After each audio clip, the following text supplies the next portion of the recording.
Bonjour à tous les auditeurs de Radio Arc-en-Ciel, à ceux qui nous suivent sur YouTube et à tous nos amis du groupe Jésus est mon guide.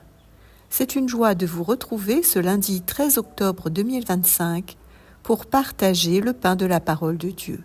Il y a 108 ans, le 13 octobre 1917, a eu lieu la dernière apparition de la Vierge Marie à Fatima, à trois petits bergers, Lucie, Jacinthe et François.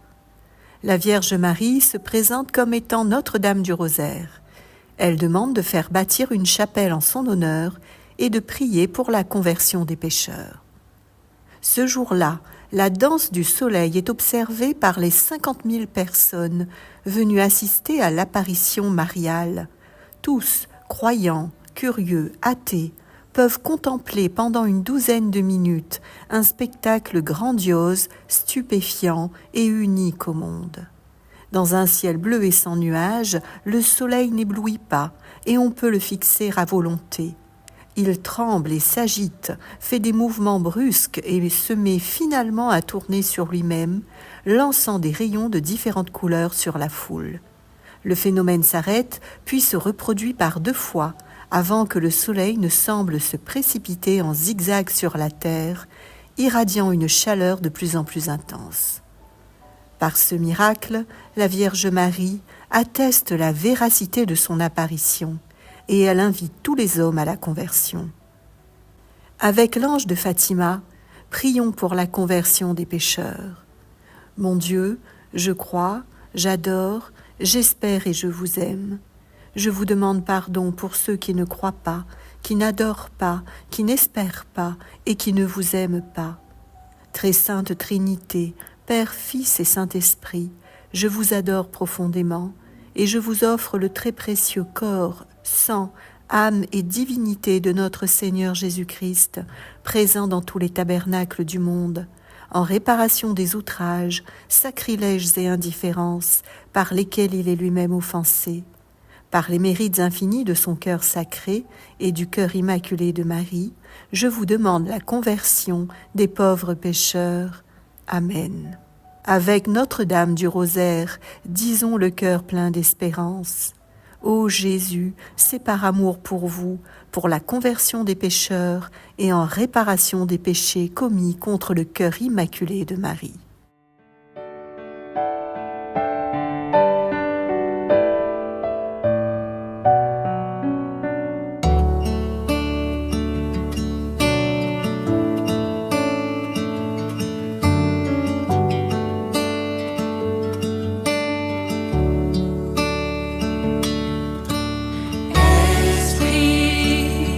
Esprit Saint,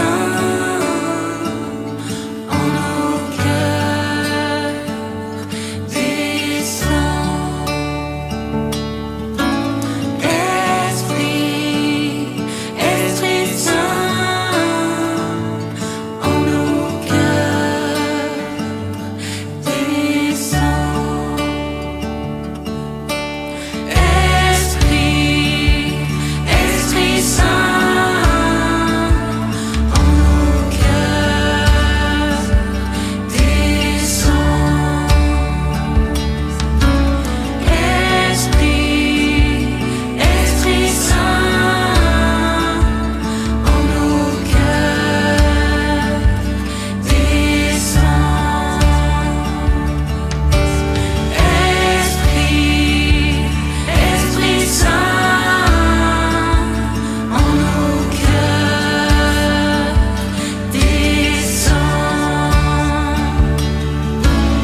Esprit Saint,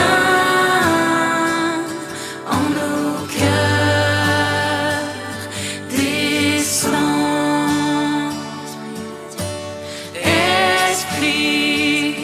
Esprit Saint, en nos cœurs, descends.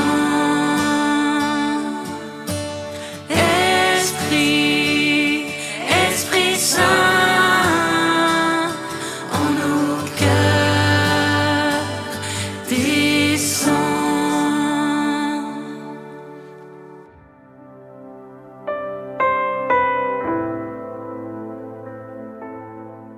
Lecture de la lettre de saint Paul apôtre aux Romains. Paul, serviteur du Christ Jésus, appelé à être apôtre, mis à part pour l'évangile de Dieu, à tous les bien-aimés de Dieu qui sont à Rome. Cet évangile que Dieu avait promis d'avance par ses prophètes dans les saintes Écritures concerne son Fils, qui selon la chair est né de la descendance de David, et selon l'esprit de sainteté a été établi dans sa puissance de Fils de Dieu par sa résurrection d'entre les morts, lui Jésus-Christ notre Seigneur.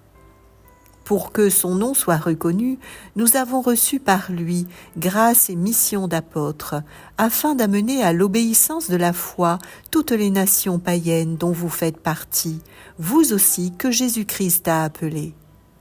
À vous qui êtes appelés à être saints, la grâce et la paix de la part de Dieu notre Père et du Seigneur Jésus-Christ. Parole du Seigneur. Nous rendons grâce à Dieu.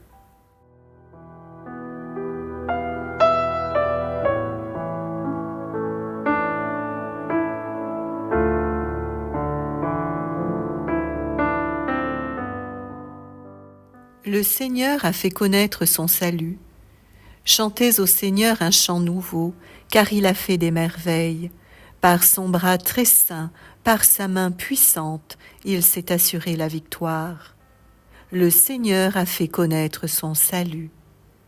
Le Seigneur a fait connaître sa victoire et révélé sa justice aux nations. Il s'est rappelé sa fidélité, son amour en faveur de la maison d'Israël. Le Seigneur a fait connaître son salut. La terre tout entière a vu la victoire de notre Dieu. Acclamez le Seigneur, terre entière, sonnez, chantez, jouez. Le Seigneur a fait connaître son salut.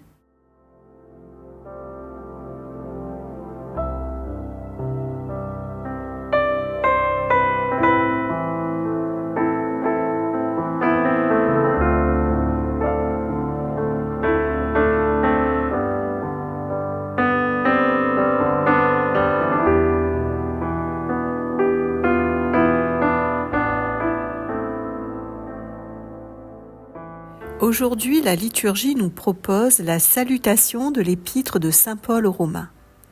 Il s'agit d'une lettre apostolique que l'apôtre des païens adresse à la communauté chrétienne romaine, dans laquelle il y a des tensions entre judéo-chrétiens et ceux issus du paganisme. Essentiellement, saint Paul y rappelle que tout homme est justifié par la foi, et il demande à tous les fidèles la reconnaissance de la valeur égale de leur appartenance au Christ, surtout quand il s'agit des païens convertis au christianisme qui étaient mal acceptés par les judéo-chrétiens. La lettre commence par la salutation de saint Paul à tous les bien-aimés de Dieu qui sont à Rome. D'emblée, il s'adresse aux convertis comme étant les enfants chéris sur qui le Seigneur pose un regard de prédilection. Saint Paul se veut le témoin de cet amour grandiose de Dieu pour les hommes. De son côté, il se présente comme le serviteur du Christ. Il se considère devant le Seigneur comme son esclave, comme celui qui se met à son service. C'est le serviteur totalement dévoué aux intérêts de son maître. Il se présente aussi comme l'apôtre choisi. Il est son envoyé, mis à part pour une mission précise, annoncer l'évangile de Dieu.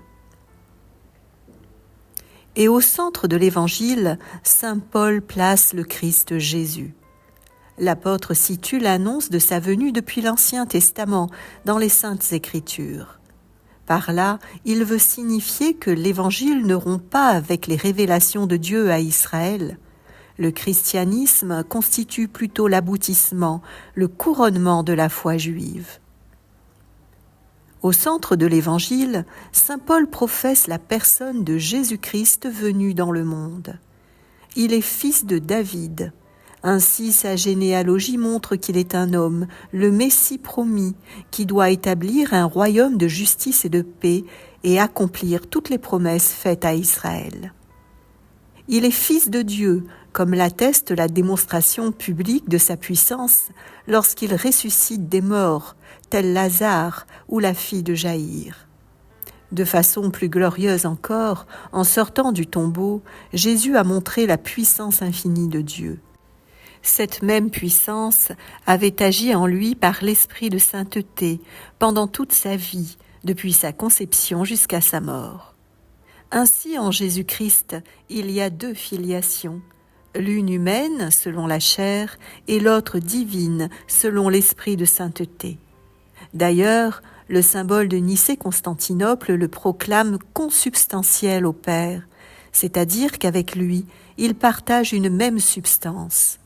En Jésus-Christ, il y a la cohabitation de sa nature humaine et de sa nature divine, sans mélange et sans confusion de ces deux natures. Si la formule « son Fils » dit la filiation divine de celui qui est Verbe de Dieu, Jésus est celui qui ne fait qu'un avec Dieu, puisque Dieu est Père, Fils et Esprit Saint.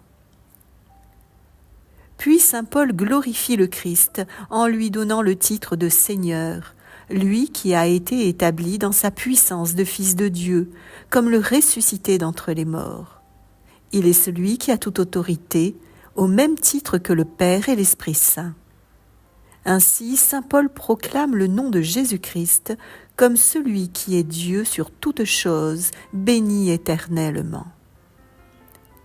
La mission de l'apôtre consiste alors à faire reconnaître le nom de Jésus et à amener à l'obéissance de la foi toutes les nations païennes, dont les Romains, pour la gloire de Dieu.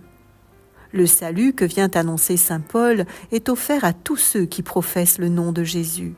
Car Dieu, qui veut que l'homme soit à son image, appelle par sa grâce tout homme à la sainteté en leur disant « Soyez saints, parce que moi je suis saint ». Avec le Christ et par l'Esprit, l'avenir de l'homme, c'est la sainteté. Frères et sœurs, à l'image de saint Paul, semons autour de nous la bonne nouvelle de l'Évangile, et comme des porteurs d'espérance, plaçons toujours Jésus au centre de cette annonce, car c'est à lui que reviennent la gloire et la souveraineté pour les siècles des siècles. Amen.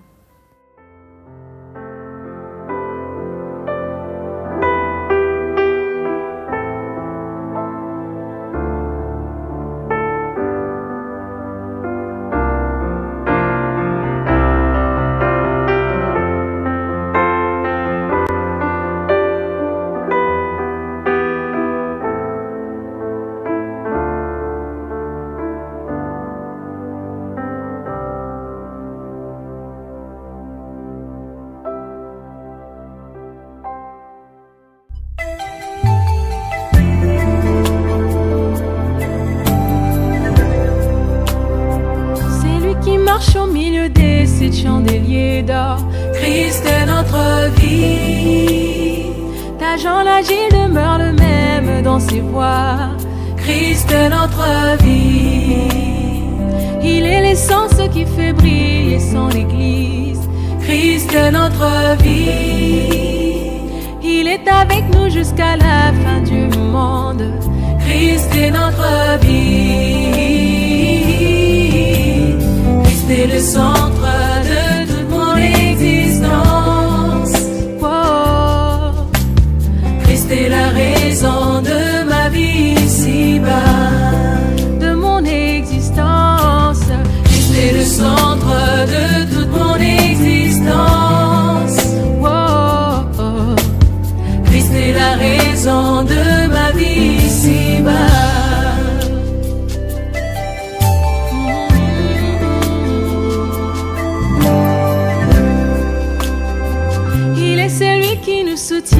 nos combats. Christ est notre vie. Il est le donateur de tout don excellent. Christ est notre vie. C'est lui qui pense et guérit nos blessures. Christ est notre vie. Il nous motive, il nous donne son esprit. Christ est notre vie. Il est le centre de toute mon existence.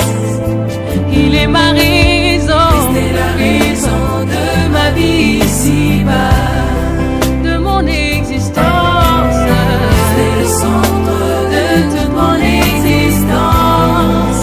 Oh. Christ est la raison de ma vie ici-bas.